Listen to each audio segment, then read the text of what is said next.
নমস্কার বন্ধুরা, আপনারা সবাই দেখছেন সরকারি সংবাদ ইউটিউব চ্যানেল। বন্ধুরা, যেমনটা আমরা সবাই জানি যে মহিলাদের স্বনির্ভর করার উদ্দেশ্য নিয়ে কিন্তু মমতা সরকার একের পর এক নতুন নতুন কাজ করেই চলেছেন।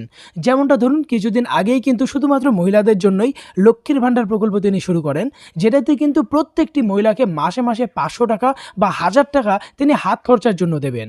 আর বন্ধুরা, এবারে তিনি এমনই একটা প্রকল্প শুরু করলেন যেটাতে মহিলাদের ব্যবসা করার জন্য 25,000 তো দেবেন, সাথে তার পরিবারের যে সন্তানরা পড়াশোনা করে তাদের জন্যও কিন্তু প্রত্যেকটি ক্লাস ওয়াইজ একটা টাকা তাদের ব্যাংক অ্যাকাউন্টে দিয়ে দেবে।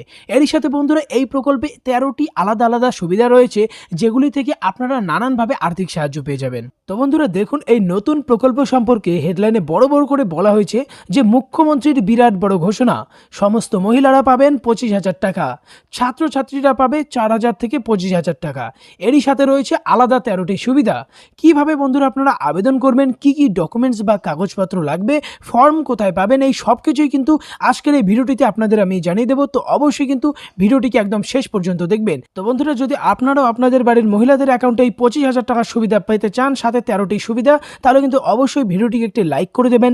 এরই সঙ্গে লাল রঙের সাবস্ক্রাইব বাটনে ক্লিক করে বেল নোটিফিকেশনটা অল করে দেবেন। বন্ধুরা, এখানে দেখুন প্রথমেই বলা হয়েছে যে আবেদন করতে গেলে আপনার কি কি কাগজপত্র লাগবে। দেখুন পরিষ্কার করে বলা হয়েছে, আবেদনকারীর ভোটার কার্ড লাগবে, আধার কার্ড, ব্যাংক অ্যাকাউন্টের জেরক্স কপি, সাথে পাসপোর্ট সাইজের ছবি লাগবে 2 কপি, আর লেবার কার্ড যদি থাকে সেক্ষেত্রে লেবার কার্ডটাও আপনার জমা করতে হবে। এখানে বলা হয়েছে যে ছাত্রছাত্রীদের কত টাকা করে দেওয়া হবে। তো এটা কিন্তু খুবই ইম্পর্টেন্ট একটা ব্যাপার। দেখুন বলা হয়েছে যে আবেদনকারীর যদি দুটো কন্যা সন্তান থাকে, তাহলে তাদের পড়াশোনার জন্য 25,000 টাকা পর্যন্ত দেওয়া হবে। আবেদনকারীর সন্তানরা যদি ক্লাস 11-এ পড়ে, সেক্ষেত্রে তাদের মানে সেই ছেলে মেয়েদের ব্যাংকের অ্যাকাউন্টে 4,000 টাকা দেওয়া হবে। আর তার সন্তান যদি ক্লাস 12-এ পড়ে, সেক্ষেত্রে তার সন্তানদের ব্যাংক অ্যাকাউন্টে 5,000 টাকা পাঠিয়ে দেওয়া হবে। তার সন্তান আইটিআইতে পড়লে সেক্ষেত্রে 6,000 টাকা। স্নাতক স্তরে যদি কলা, বাণিজ্য, বিজ্ঞান এই সমস্ত নিয়ে পড়াশোনা করে, সেক্ষেত্রে বাৎসরিক 6,000 টাকা তাদের ব্যাংক অ্যাকাউন্টে দেওয়া হবে।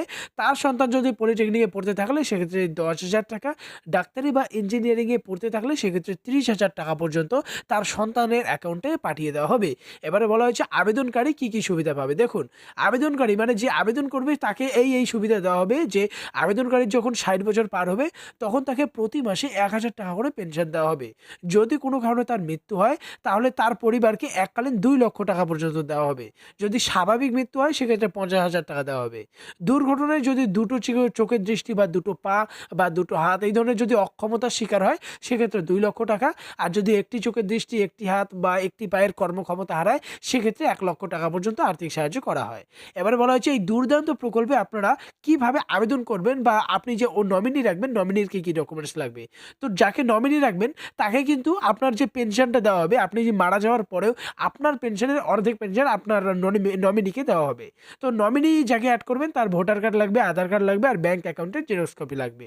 পরিবারে যদি যে সমস্ত অন্যান্য সদস্য রয়েছে, তাদেরও ভোটার কার্ড, আধার কার্ড, জন্ম সার্টিফিকেট আর অ্যাডমিট কার্ডটা আপনার জমা করতে হবে।